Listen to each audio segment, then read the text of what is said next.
Hi everyone, आज की video में मैं आपसे बात करने वाला हूँ फास्ट बॉलिंग के एक्शन को लेकर या फिर किसी भी बॉलर के एक्शन को लेकर क्या उसको बॉलिंग एक्शन चेंज करना चाहिए या नहीं करना चाहिए।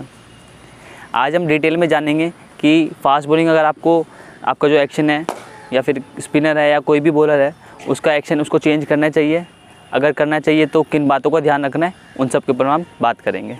किसी भी बॉलर की अगर मैं बात करूँ, चाहे वो स्पिनर हो या फास्ट बॉलर हो, हर किसी का एक एक्शन होता है जो कि उसकी जो मसल मेमोरी बन चुकी होती है। अब उसको कोई अगर आते जाते किसी ने बोला कि आपको एक्शन चेंज करना है, अब वो सुनकर एक्शन चेंज करने के लिए ट्राई करता है। होता क्या है, 2-3 दिन उसकी बात सुनकर, किसी की भी बात सुनकर आपने चेंज करा, आपका जो फोकस है उस समय बहुत हाई होता है उस चीज़ को लेकर। तो उस समय क्या होता है, आपकी जो बॉलिंग है वो बहुत अच्छी होने लग जाती है एकदम से। लेकिन 2-3 दिन के बाद जब वो फोकस डाउन होता है तो क्या होता है, वो बॉलिंग उस हिसाब से नहीं हो रही होती।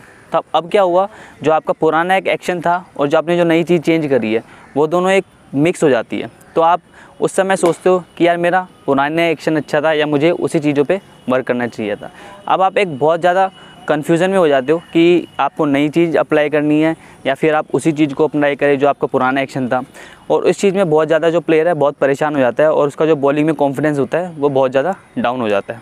अब आपको एक चीज़ जो ध्यान रखनी है, अगर आपको कोई भी बॉलिंग एक्शन चेंज करने के लिए बोल रहा है तो आपको उस चीज़ का ध्यान रखना है कि जो सोर्स है वो एक क्रेडिबल होना चाहिए, कि जो आपके कोचेज़ है उनको एक आपके बारे में पता होना चाहिए, एक उनको अच्छी नॉलेज होनी चाहिए कि जो आपको एक्शन चेंज करने के लिए बता रहे हैं।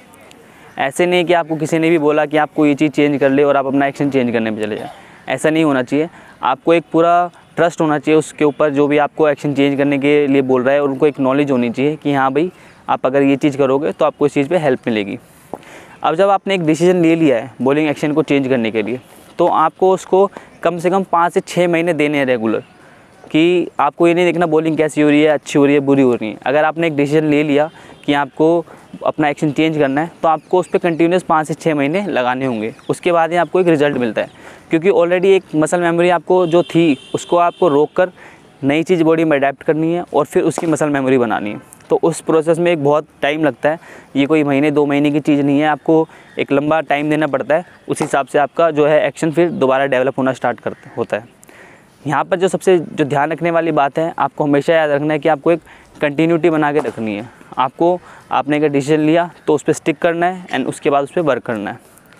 और अगर कोई भी बॉलर, अगर मैं अपनी भी बात करूँ तो थोड़ा बहुत 19-20 चेंज हर किसी बॉलर के एक्शन में आता है, चाहे वो लोडिंग में हो या फिर उसके फ्रंट आर्म में हो, लैंडिंग में हो, थोड़ा बहुत चेंज हर कोई बॉलर कर रहा होता है। तो आपको अपनी बॉडी के बारे में पता होना चाहिए, अपनी बॉलिंग एक्शन के बारे में भी पता होना चाहिए कि मेरा बॉलिंग एक्शन क्या है, मुझे क्या चीज़ अच्छी सूट करती है, क्या चीज़ नहीं करती। उसके बाद आप एक डिसीजन लेंगे कि हाँ, मुझे एक्शन चेंज करना है या ये चेंज करनी है, कुछ चेंज में नई चीज़ लेके आनी है या नहीं लेके आनी। तो उस चीज़ पे आप ऐसे वर्क कर सकते हैं। ऐसी टिप्स के लिए चैनल पर बने रहे और चैनल को सब्सक्राइब ज़रूर करें। और आपकी कोई भी अगर कमेंट है या फिर कोई भी आपके डाउट्स है, क्वेरीज़ है, तो आप मुझे इंस्टाग्राम पे या फिर कमेंट बॉक्स में लिखकर बता सकते हैं। Thank you.